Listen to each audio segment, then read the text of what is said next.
एक राजा ने भगवान श्री कृष्ण का एक मंदिर बनवाया और पूजा के लिए एक पुजारी को लगा दिया। पुजारी बड़े भाव से बिहारी जी की सेवा करने लगे। भगवान की पूजा अर्चना और सेवा टहल करते पुजारी की उम्र बीत गई। राजा रोज एक फूलों की माला सेवक के हाथों से भेजा करता था। पुजारी वह माला बिहारी जी को पहना देते थे। जब राजा दर्शन करने आता तो पुजारी वह माला बिहारी जी के गले से उतार कर राजा को पहना देते थे। यह रोज का नियम था। एक दिन राजा किसी वजह से मंदिर ना जा सका। उसने एक सेवक से कहा, माला लेकर मंदिर जाओ। पुजारी से कहना, आज मैं नहीं आ पाऊंगा। सेवक ने जाकर माला पुजारी को दे दी और बता दिया कि आज महाराज का इंतजार ना करें। सेवक वापस आ गया। पुजारी ने माला बिहारी जी को पहना दी। फिर उन्हें विचार आया कि आज तक मैं अपने बिहारी जी की चढ़ी माला राजा को ही पहनाता रहा। कभी ये सौभाग्य मुझे नहीं मिला। जीवन का कोई भरोसा नहीं, कब रूठ जाए। आज मेरे प्रभु ने मुझ पर बड़ी कृपा की है। राजा आज आएंगे नहीं तो क्यों ना माला मैं पहन लूं। यह सोचकर पुजारी ने बिहारी जी के गले से माला उतार कर स्वयं पहन ली। इतने में सेवक आया और उसने बताया कि राजा की सवारी बस मंदिर में पहुंचने ही वाली है। यह सुनकर पुजारी कांप गए। उन्होंने सोचा, अगर राजा ने माला मेरे गले में देख ली तो मुझ पर क्रोधित होंगे। इस भय से उन्होंने अपने गले से माला उतार कर बिहारी जी को फिर से पहना दी। जैसे ही राजा दर्शन को आया तो पुजारी ने नियमानुसार फिर से यह माला उतार कर राजा के गले में पहना दी। माला पहना रहे थे तभी राजा को माला में एक सफेद बाल दिखाई दिया। राजा सारा माजरा समझ गया कि पुजारी ने माला स्वयं पहन ली थी और निकाल कर वापस डाल दी होगी। पुजारी ऐसा छल करता है।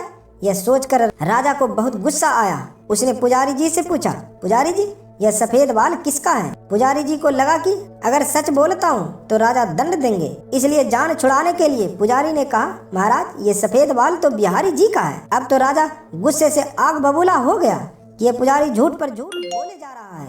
भला बिहारी जी के बाल भी कहीं सफेद होते हैं। राजा ने कहा, पुजारी अगर यह सफेद बाल बिहारी जी का है तो सुबह श्रृंगार के समय मैं आऊंगा और देखूंगा कि बिहारी जी के बाल सफेद हैं या काले। अगर बिहारी जी के बाल काले निकले तो आपको फांसी हो जाएगी। राजा हुक्म सुनाकर चला गया। अब पुजारी रोकर बिहारी जी से विनती करने लगे, प्रभु मैं जानता हूँ आपके सम्मुख में झूठ बोलने का अपराध किया है। अपने गले में डाली माला पुनः आपको पहना दी। आपकी सेवा करते करते वृद्ध हो गया। यह लालसा ही रही कि कभी आपको चढ़ी माला पहनने का सौभाग्य मिले। इसी लोभ से यह सब अपराध हुआ। मेरे ठाकुर जी, पहली बार यह लोभ हुआ और ऐसी विपत्ति आ पड़ी है। मेरे नाथ, अब नहीं होगा ऐसा अपराध। अब आप ही बचाइए, नहीं तो कल सुबह मुझे फांसी पर चढ़ा दिया जाएगा। पुजारी सारी रात रोते रहे।